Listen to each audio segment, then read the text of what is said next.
کون؟ اللہ وحدہ لا شریک. سننے والے کون؟ بس ملائکہ. جگہ اعلیٰ علیین، وہ بھی قسم کھا کے وَبِعِزَّتِي وَجَلَالِي إِنِّي مَا خَلَقْتُ السَّمَاءَ مَبْنِيًّا وَلَا أَرْضَ مَدِيًّا وَلَا قَمَرًا مُنِيرًا وَلَا شَمْسًا مُضِيًّا وَلَا فَلْكًا يَدُورُ وَلَا بَحْرًا يَجْرِي وَلَا فُلْكًا يَجْرِي إِلَّا لِأَجْلِكُمْ وَمُحَبَّتِكُمْ هَؤُلَاءِ الْخَمْسَةِ الَّذِينَ هُمْ تَحْتَ الْكِتَابِ. ایک صلوات پڑھیں محمد وآل محمد. غور کریں آپ.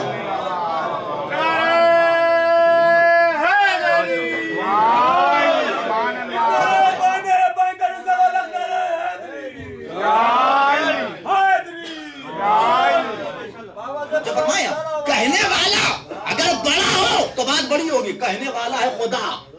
سننے والے بڑے ہو تو بات بڑی ہو جائے گی. سننے والے ہیں ملائکہ. کہاں جا رہا ہے؟ اس سے بلند کوئی مقام نہیں. اعلیٰ علیین. توجہ رکھیے گا. اور وہ بھی قسم کھا کے وَبِعِزَّتِي وَجَلَالِي. آپ غور کیجئے گا. قرآن اٹھا کے دیکھیے گا کتنی قسمیں کھائیں گے، لیکن قرآن میں کہیں خدا نے اپنے عزت و جلال کی قسم نہیں کھائی. تنہا اہل بیت کی فضیلت ہے کہ جسے بیان کرتے ہوئے خدا اپنے عزت و جلال کی قسم کھا رہا ہے. ایک صلوات پڑھیں محمد و آل محمد.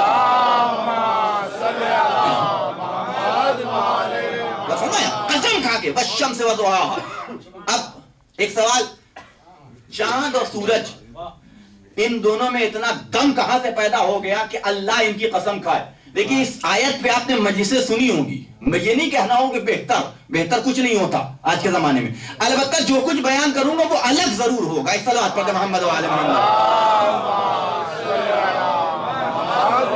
ہماری اور آپ کی تعریف ہو تو کہا جائے کہ فلاں سے بہتر ڈھیکاں سے بہتر. اہل بیت کی فضیلت ہے. کس کے زبان سے اللہ کیا کہلوا دے تو کوئی چیلنج نہیں کر سکتا. ایک صلوات پڑھتے محمد و آل محمد. اور کریں میں کیا اس کا والشمس وضحاها. قسم ہے سورج کی. تو یہ کہاں سے آ گیا؟ نبی نے آواز دی کہ یہاں سورج سے مراد میری ذات والا صفات ہے. جب نبی اپنے حجرے شریف سے سج دھج کے اپنے مصلی عبادت کی طرف چلے تو قدرت کو یہ ادا اتنی بھا گئی کہ اللہ نے آیت نچھاور کر دی. والشمس وضحاها. قسم ہے اس سورج کی. اے حبیب قسم ہے تمہارے سورج کی طرح دمکتے ہوئے چہرے کی.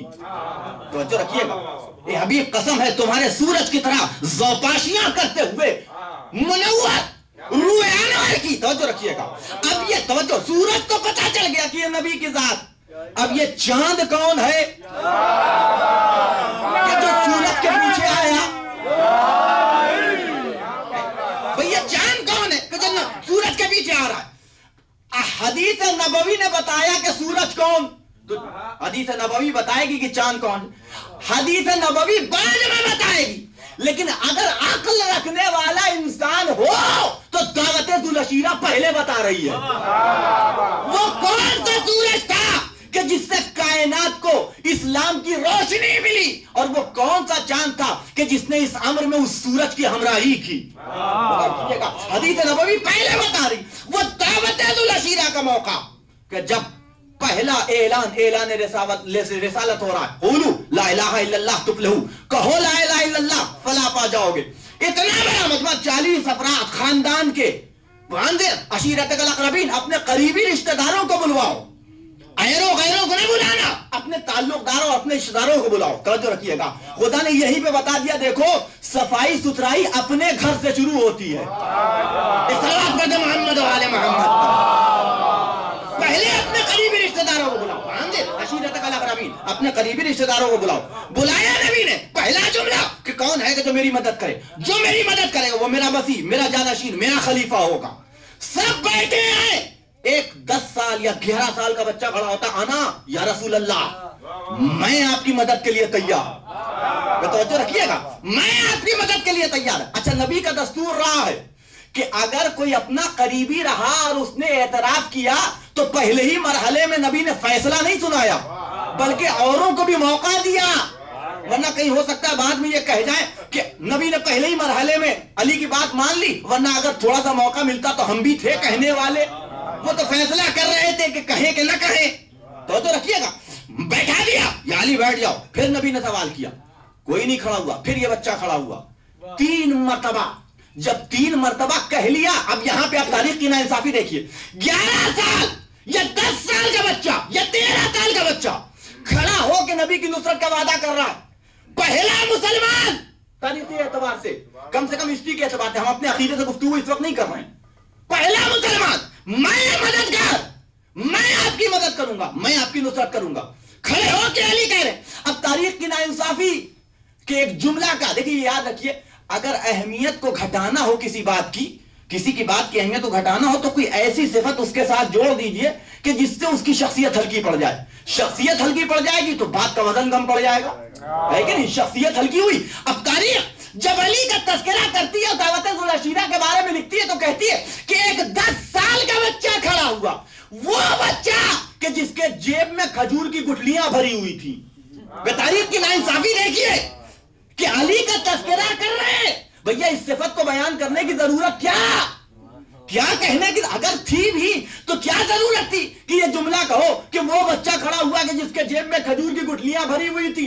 مجھے اسی بات کا شکوہ ہے ان نام نہاد مسلمانوں سے کہ تمہیں دعوت ذوالعشیرہ میں علی کے جیب کی گٹھلیاں نظر آ گئی، غدیر کے میدان میں نبی کے ہاتھوں پہ علی نظر نہ آئے۔ اختلاف پر محمد و آل محمد پر اور فرمایا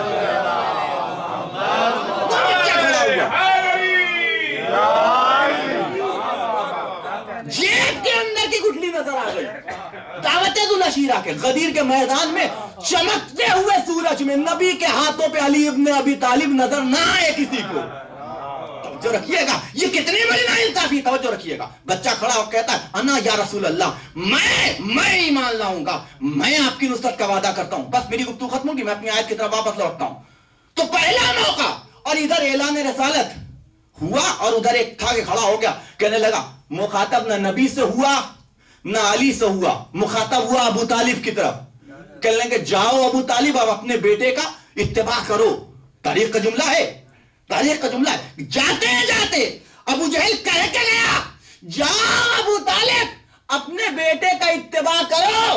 کتنا باہوش تھا کہ اسے دعوت ذوالعشیرہ میں غدیر نظر آ گیا۔ اختلاف پر محمد و آل محمد پر، ہے کہ نہیں؟ جس مولا کے لفظ پہ آج تک گفتگو ہو رہی ہے کہ مولا کے معنی دوست کے ہیں یا حاکم کے ہیں، مسلمان نہ سمجھ پایا، وہ مشرک ہو کے سمجھ گیا۔ توجہ رکھیے گا، اختلاف پر محمد و آل محمد پر۔ میں عموماً اپنی آیت سے ہٹ کے گفتگو نہیں کرتا ہوں، پھر واپس آتا ہوں آیت کی طرف۔ والشمس وضحاها، قسم ہے سورج کی اور اس کی روشنی کی، قسم ہے چاند کی کہ جب وہ سورج کے پیچھے آئے۔ یہ ہے آیت کا ترجمہ۔ لغوی ترجمہ تو یہی ہے، لغوی ترجمہ تو یہی ہے۔ اگر آپ دیکھیے گا کہ قسم ہے سورج کی اور اس کی روشنی کی، والقمر اذا تلاہا، قسم ہے چاند کی کہ جب وہ سورج کے پیچھے آئے۔ لغوی ترجمہ یہی ہے، لیکن یہاں 2 عنوان ہیں، ایک عنوان جانشینی، دوسرا عنوان ایمان۔ غور کریں آپ، 2 عنوان ہیں، ایک عنوان جانشینی، دوسرا عنوان ایمان۔ اگر جانشینی کے اعتبار سے دیکھا جائے تو بے شک علی کی ذات نبی کے بعد، لیکن جانشین ہمیشہ بعد میں آتا ہے، علی کی ذات نبی کے بعد۔ اور اگر ایمان کے اعتبار سے دیکھا جائے تو جو عمر نبی کے ایمان کی وہی عمر علی کے ایمان کی۔ اب یہاں بات کا کوئی تصور نہیں ہے بلکہ ساتھ کا تصور ہے۔ جو عمر نبی کے ایمان کی وہی عمر علی ابن ابی طالب کے ایمان کی۔ کائنات کا کوئی یک چشم مورخ نہ نبی کے دامن کردار پہ قبل بعثت بت پرستی کا دھبا دکھا پایا، نہ علی کے دامن کردار پہ بت پرستی کا دھبا دکھا پایا۔ میری بات پہ یقین نہ ہو تو علامہ فخر الدین رازی صاحب تفسیر الکبیر سے پوچھ لیجئے، وہ بتا دیں گے۔ علامہ فخر الدین رازی یہ ہمارے مورخ نہیں ہے، یہ ہمارے مفسر نہیں ہے کہ آپ کہہ دیجئے کہ اپنے سے لکھ لیا، نہیں۔ توجہ رکھیے گا. ان سے پوچھ لیے. پوچھنے والے نے پوچھا, بڑا دلچسپ واقعہ, وہ سب کا علماء کی زبان سے سنا, میں اس سے خالی ایک استفادہ کرنا چاہتا ہوں. آپ کی کتاب میں نے پڑھی, ڈھیروں کتابیں آپ نے لکھی, آپ کی تفسیر بھی لکھی ہے, میں نے پڑھی آپ کی تفسیر, لیکن میں نے اس میں عجیب انداز, سوال کرنے والا فخر الدین رازی سوال کر رہا, لیکن اس میں انداز بڑا عجب تھا. کہنے کیا انداز عجب تھا؟ کہنے کہ میں نے آپ کے دو طریقے دیکھے, دو طرح کے لوگوں کا آپ نے ذکر کیا. پہلے طبقے کا ذکر کیا تو انداز اور, دوسرے طبقے کا ذکر کیا تو انداز اور. کہ وہ کیا کہ آپ نے صحابہ کا بھی تذکرہ کیا, علی ابن ابی طالب کا بھی ذکر کیا, لیکن جب صحابہ کا ذکر کیا تو انداز گفتگو اور تھا, اور جب علی ابن ابی طالب کا ذکر کیا تو آپ کا انداز گفتگو اور ہو گیا. کہ وہ کہتے کہ جب آپ نے صحابہ کا تذکرہ کیا تو ہر صحابی کے ساتھ لگایا رضی اللہ عنہ, اور جب علی کا تذکرہ کیا تو جہاں کیا وہاں لگایا کرم اللہ وجہہ. توجہ رکھیے گا, کرم اللہ وجہہ یہ جملہ کا, وہاں کہا رضی اللہ عنہ. کیا مانی؟ اب یعنی پوچھ لیا تو میں مانی بتا دیتا ہوں. ایک صلوات پڑھ دے محمد وعلی محمد. رضی اللہ عنہ, یہ ہے دعائیہ جملہ. ایک دعا کرتے ہیں نا آپ, جیسے دعا کرتے ہیں آپ, رضی اللہ عنہ, اللہ ان سے راضی ہو جائے, یہ ہے دعائیہ جملہ. دعائیہ جیسے آپ کہتے ہیں الحمدللہ, اللہ کھانسی آئی کہا جاتا ہے فوراً الحمدللہ کہنا چاہیے. ہے تو اللہ کی تعریف, حقیقتاً ہے دعا, شکر بھی ہے اور دعا بھی ہے. ایسے ہی آپ کہتے ہیں غفرہ اللہ, کوئی مر گیا آپ کو پتا چلا, آپ نے کہا غفرہ اللہ, اللہ اسے بخش دے. غفرہ اللہ, اللہ اسے, یہ بھی ہے دعا. رحمہ اللہ, اللہ اس پہ رحم کر لے. رحمک اللہ, چھینک آ گئی فوراً کہتے ہیں رحمک اللہ, اللہ اس پہ رحم. یہ سب اسی طریقے سے رضی اللہ, اللہ ان سے راضی ہو جائے, یہ دعائیہ جملہ, اللہ ان سے راضی ہو جائے. تو اچھا یہ بتائیے کہ اس سے پہلے کیا 1400 برس پہلے ہی صحابہ کے ساتھ رضی اللہ کا جملہ لگایا جاتا تھا, یا آج بھی لگایا جاتا ہے؟ آج بھی ہر مسلمان جب بھی نام لے گا کہتا ہے رضی اللہ. مجھے یہاں رکنا نہیں ہے, اب انہوں نے کہہ دیا تو میری گاڑی گھوم گئی, اسٹیئرنگ گھوم گئی میری. ایک صلوات پڑھ دے محمد وعلی محمد. اس وقت بھی کہتے تھے, آج بھی کہتے, ہر صحابہ کے تذکرے کے ساتھ رضی اللہ اللہ, یعنی کیا مطلب, اللہ ان سے راضی ہو جائے. اس وقت سے لے کر کے آج تک یہ صحابہ کے نام کے ساتھ یہ جملہ لگانا اس بات کی دلیل ہے کہ ابھی رضایت کنفرم نہیں ہے. یہ جملہ لگانا اس بات کی دلیل ہے کہ ابھی رضایت کا نہیں. توجہ رکھیے گا میں کیا کر رہا ہوں. ابھی میں نے یہاں نہیں روکا, یہ میرا ہرگز مقصد نہیں تھا. اس لیے کہ دیکھیے اہل بیت کے حوالے سے سب سے بڑا کمال یہی ہے کہ جو اہل بیت کی مدح ہے آپ کے خوش ہونے کا ذریعہ ہے, وہی اہل بیت کے دشمنوں کے ناراض ہونے کا بھی ذریعہ ہے. اس سے بڑا تبرہ کچھ ہے ہی نہیں. ایک صلوات پڑھ دے محمد وعلی محمد. اللہ یعنی رضایت کنفرم نہیں ہے, لیکن ہم اہل بیت کو رضی اللہ نہیں کہتے بلکہ علیہ السلام کہتے ہیں, علیہ السلام کہتے ہیں. اچھا اب یہاں پہ اور رکیے, پھر بھی ابھی اور مسئلہ ہے. علیہ السلام یعنی کیا معنی ہوئے؟ سلام علیکم کے معنی کیا ہوئے؟ رحمت ہو, آپ کے اوپر سلامتی ہو. علیکم, آپ نے کہا سلام علیکم, آپ نے کہا تم پہ سلام, ہم نے کہا علیک السلام, آپ پر بھی سلام. تو یہ کیا ہے, خبر دے رہے ہیں کہ دعا دے رہے ہیں؟ خبر اور دعا کے فرق کو پہچانیے. یہ آپ خبر نہیں دے رہے ہیں, آپ دعا دے رہے ہیں. آپ پہ سلامتی ہو, اگر سلامتی دینا میرے اختیار میں ہوتا تو میں تو دے دیے ہوتا, سب سے پہلے اپنے خاندان کو دیتا. ہمارے اختیار میں نہیں ہے, جس کے اختیار میں اس سے دعا کر رہے ہیں. بہت کیجئے, ہم کہتے ہیں علیکم السلام, ہم کہتے ہیں سلام علیکم, دعا کر رہے ہیں کہ تم پہ سلامتی ہو, یہ دعا ہے. دعا اور خبر کے فرق کو پہچانیے. میں صحت مند ہوں, یہ ہے خبر. تم صحت مند رہو, یہ ہے دعا. غور کریں آپ, علیہ السلام, اس کا ترجمہ کیا کیجئے گا جس طریقے سے. دیکھیے ایک چیز ہوتی ہے مخاطب اور ایک چیز ہوتی ہے غائب. پریزنٹ اور جسے کے لیے ابسینٹ جسے کہ لیے اس کے مقابلے میں پریزنٹ جو ہوتا ہے اس کے لیے کاف لگتا ہے علیہ کا, اور جو ابسینٹ جو حاصل نہ ہو اس کے بارے میں بتانا تو ہے لگا دیتے ہیں علیہ. تو علیہ السلام کا لغوی ترجمہ بھی یہی ہوتا ہے کہ جو علیکم السلام یا سلام علیکم کا ہوگا, یعنی ان پہ سلامتی ہو. لیکن رک جائیے آپ, یہ بھی بظاہر دعائیہ ہی جملہ ہے, یہ بھی دعا ہے. علیہ السلام یعنی ان پہ سلامتی ہو, لیکن غور کریں آپ, دعائیہ جملہ ہے لیکن ایک فرق کے ساتھ. جملہ سنیں گے میں کیا کر رہا ہوں, ایک فرق کے ساتھ. دعا کون کرتا ہے اور دعا کب تک دعا رہتی ہے؟ دعا اس وقت تک دعا رہتی ہے جب تک کہ باب اجابت سے ٹکرا نہ جائے. غور کریں میں کیا کر رہا ہوں. ادھر دعا باب اجابت سے ٹکرائی, اب وہ دعا نہیں رہی, خبر بن گئی. کل تک ہم دعا کر رہے تھے کہ ہمارے پاس گھر ہو جائے ہو جائے ہو جائے ہو جائے, یہ تھی دعا. مل گئی تو اب کہیں گے ہو گیا, یہ ہو گیا خبر. توجہ رکھیے گا. تو دعا اس وقت تک دعا رہتی ہے کہ جب تک کہ باب اجابت سے نہ ٹکرائے تب تک دعا.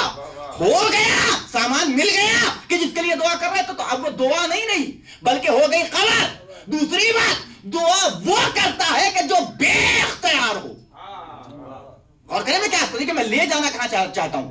دعا وہ کرتا ہے کہ جو بے, ہمارے پاس نہیں ہے, ہمارے پاس حاصل کرنے کا اختیار نہیں ہے, تب ہم دعا کرتے ہیں. توجہ رکھیے گا. ایک سگریٹ خریدنا ہو تو اس کے لیے کوئی دعا نہیں کرتا کہ ہمیں سگریٹ مل جائے اللہ, نہیں ہے اختیار میں, جائیں گے خرید لیں گے, دعا نہیں کریں گے. دعا وہاں تو دو وجہ ہو گئی دعا کی. وہاں دعا ہوتی ہے کہ جو اختیار سے باہر ہو, اور اس وقت تک دعا رہتی ہے جب تک کہ باب اجابت سے نہ ٹکرائے. ہم اور آپ اگر اپنی طرف سے انہیں علیہ السلام کہتے تو تم کہہ سکتے تھے کہ دعا ہے, لیکن وہ خدا کہہ رہا ہے. کہاں کہہ رہا ہے؟ ان اللہ والملائکۃ یصلون علی النبی یا ایھا الذین آمنوا صلوا علیہ وسلموا تسلیما. محمد وعلی محمد. غور کریں آپ.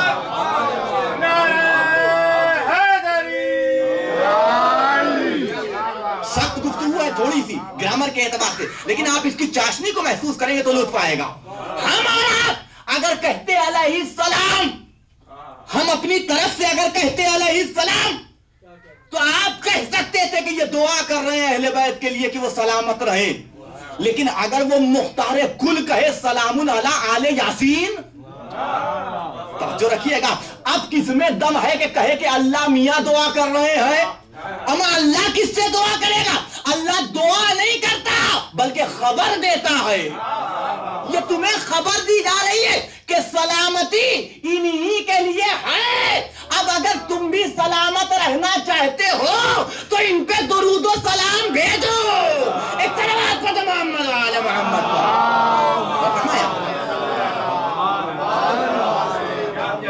فرمایا ہے کہ نہیں. تو یہ ہے رضی اللہ اور علیہ السلام کا فرق. بات واضح ہو گئی. اب آئیے واپس آیت کی طرف. تو سوال کرنے والے نے سوال کیا, کیا آپ نے اصحاب کا بھی تذکرہ کیا؟ جواب سنیے گا, بڑا مزیدار ہے. ان کا بھی جو جواب ہے اس سے زیادہ, ایک اس میں ایک لقمہ لگایا ہے سوال کرنے والے نے. کوئی بے سائندہ قسم کا آدمی تھا جو سوال کر رہا تھا, تو وہ لقمہ بڑا جالب ہے, سننے لائق ہے.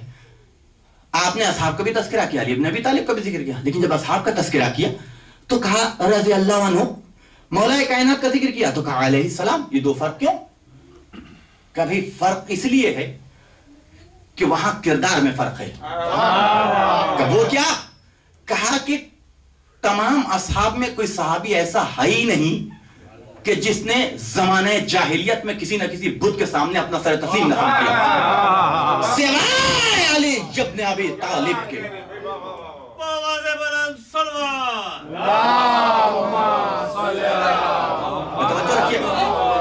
سوائے علی ابن ابی طالب کے ہر ایک نے سجدہ کیا. اور یہ آپ تو اور ہم تو جانتے ہی ہیں کہ رضایت وہی طلب کرتا ہے کہ جس نے ناخوش کیا ہو. نہیں جملہ مزہ نہیں لیا آپ نے جملے کا. رضایت وہی طلب کرتا ہے کہ جس نے ناراض کیا ہو, وہی تو رضایت طلب کرے گا. جو کبھی اللہ کی ناراضگی کا سبب بنا ہی نہ ہو. توجہ رکھیے آپ. تو ہم اسے کہیں تو کیسے کہیں رضی اللہ. توجہ رکھیے گا. لہذا کرم اللہ وجہہ. تو اب سوال کرنے, میں نے کہا نا جملہ سوال کرنے والا بڑا بسائندہ تھا. اس نے کہا کہ اس کا مطلب یہ ہے کہ ہم علی کو علیہ السلام کہہ سکتے ہیں. میں جملہ سنیے گا, ہم علی کو علیہ السلام کہہ سکتے ہیں. تو جواب دیا انہوں نے ضرور کہتا اگر شیعہ نہ کہتے ہوتے. محمد وعلی محمد پر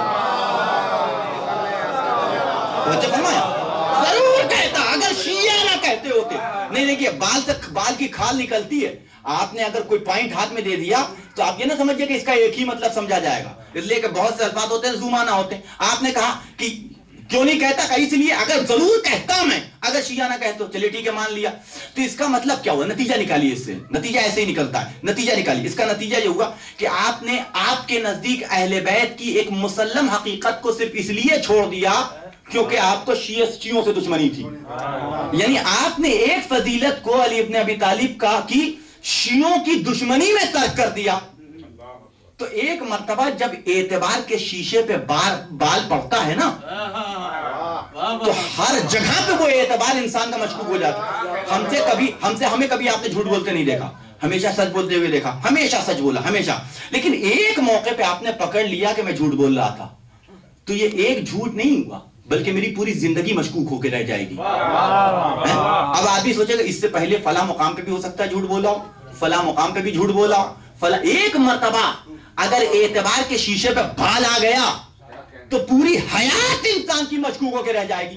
تو اگر آپ نے یہ مان لیا جائے، اگر آپ نے علی کی ایک مسلم حقیقت کو اس لیے ترک کر دیا کیونکہ آپ کو شیعوں سے دشمنی تھی، تو کیا پتا کہ شیعوں کی دشمنی میں آپ نے اپنے ماننے والوں کی فضیلتوں میں اضافہ نہ کیا ہو۔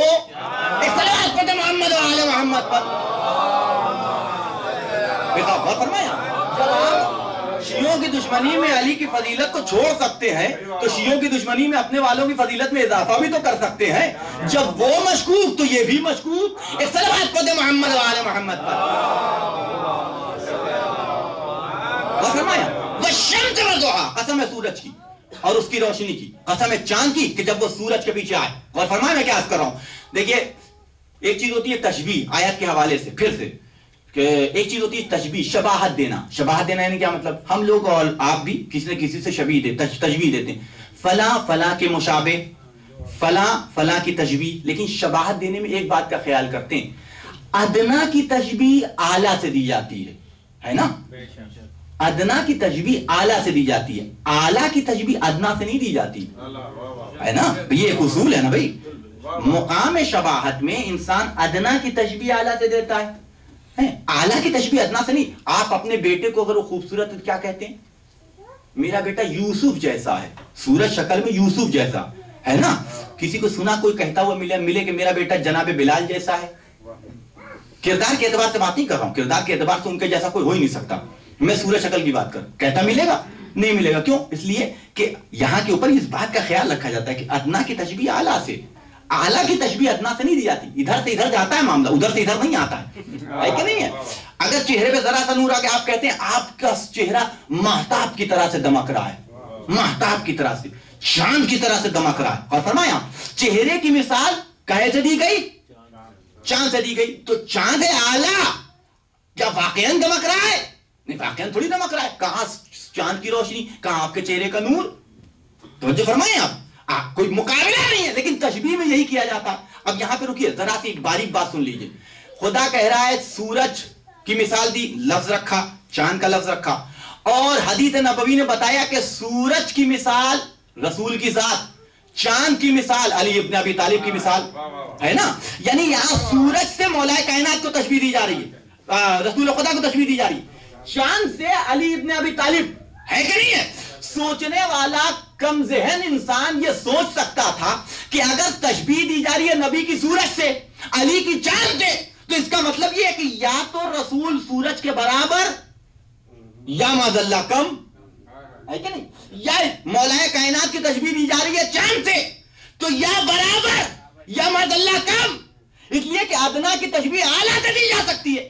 اللہ چونکہ ہمارا خالق ہے لہذا ہماری فطرت سے بھی واقف، اللہ نے اسی لیے اہتمام کیا کہ یہ سوچ سکتے ہیں۔ یہی وجہ تھی کہ جب مقام معجزہ آیا تو نبی سے کہا چاند کے 2 ٹکڑے کر کے دکھاؤ، علی سے کہا سورج کو پلٹا کے دکھاؤ۔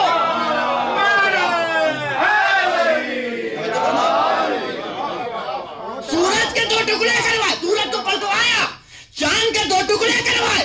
سنو، یاد رکھنا، تم وہ ہو کہ جو چاند و سورج سے دیا پاتے ہو، ہم وہ ہیں کہ جن سے چاند و سورج دیا پاتے ہیں۔ تمہاری بقا کی ذمہ داری چاند و سورج کے اوپر، چاند و سورج کی بقا کی ذمہ داری ہمارے اوپر ہے۔ اتباع پڑھتے محمد آل محمد۔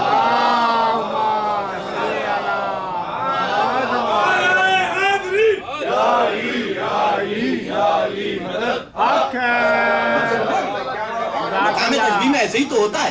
اچھا ایک اور عجیب بات دیکھیے اس کے اندر, میں نے کہا نا قرآن کی آیت ہے, قرآن کی آیت کا ایک کمال یہ ہے کہ جتنا غور کیا جائے, جتنا تدبر کیا جائے, اتنا زیادہ مطالب اور مفاہیم ہمارے سامنے اور زیادہ نکلتے آتے ہیں. ایسا نہیں ہے کہ اگر آپ نے 100-150 مجلس ایک آیت پہ سن لی تو اب اس آیت کا ختم ہو گیا, اسٹاک ختم ہو گیا. نہیں, ایسا نہیں ہے. آپ کے ذہن کا اسٹاک تو ختم ہو سکتا ہے, آپ کی فکر کا اسٹاک تو ختم ہو سکتا ہے. قرآن کے معنی و مطالب کا, مفاہیم کا اسٹاک کبھی ختم نہیں ہو سکتا. جتنا غور کیا جائے نئے نئے مطالب اور نئے نئے مفاہیم آ سکتے ہیں. مولا کائنات کو کہا گیا چاند. ابھی کل بھی اسی آیت پہ گفتگو ہوگی اور آپ کی خدمت میں عرض کروں گا کسے کسے چاند کہا گیا. میرے اس جملے سے بہت سے لوگ سمجھ گئے ہوں گے کل کیا پڑھوں گا. ایک صلوات پڑھ دیں محمد و آل محمد پر. فرمایا تو مولا کائنات کو کہا گیا ہے چاند یعنی قمر, اور نبی کی ذات کو کیا کہا گیا؟ سورج.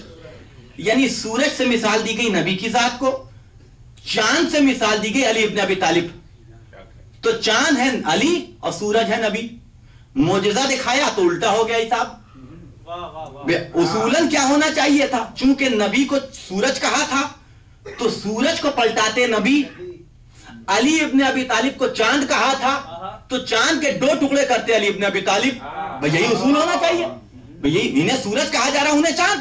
تو جو سورج ہے وہ چاند پہ, جو سورج ہے وہ سورج پہ اختیار دکھاتا, جو چاند ہے وہ چاند پہ اختیار دکھاتا. لیکن مقام معجزہ میں الٹا ہو گیا. جو سورج تھا وہ چاند کے 2 ٹکڑے کر رہا ہے, جو چاند تھا وہ سورج کو پلٹا رہا ہے. یہ کیوں؟ کہ یہی تو تمہیں سمجھانا ہے, یہی بتانا چاہتا ہوں کہ جو سورج تھا وہ چاند کے 2 ٹکڑے کر رہا ہے, جو چاند تھا وہ سورج کو پلٹا رہا ہے. یعنی یہ سمجھانا تمہیں چاہتا ہوں جو علی کا چاہنے والا ہے وہ تابع نبی بھی ہے, اور جو نبی کا ماننے والا ہے وہ غلام علی بھی ہے. ایک صلوات پڑھ محمد و آل محمد.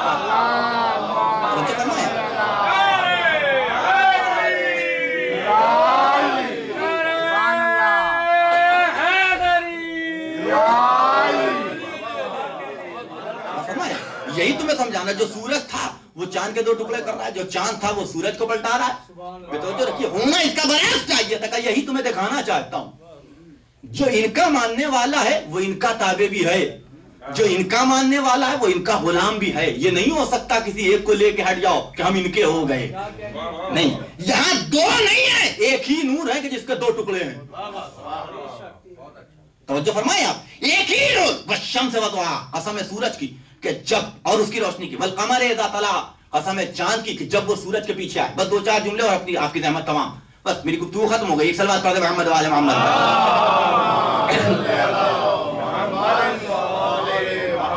باقی باتیں انشاءاللہ کل آپ کی خدمت میں پیش کروں گا. ایک صلوات پڑھ دے محمد و آل محمد.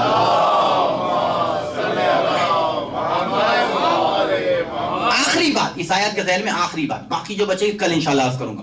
والقمر اذا طلع, اور قسم ہے چاند کی کہ جب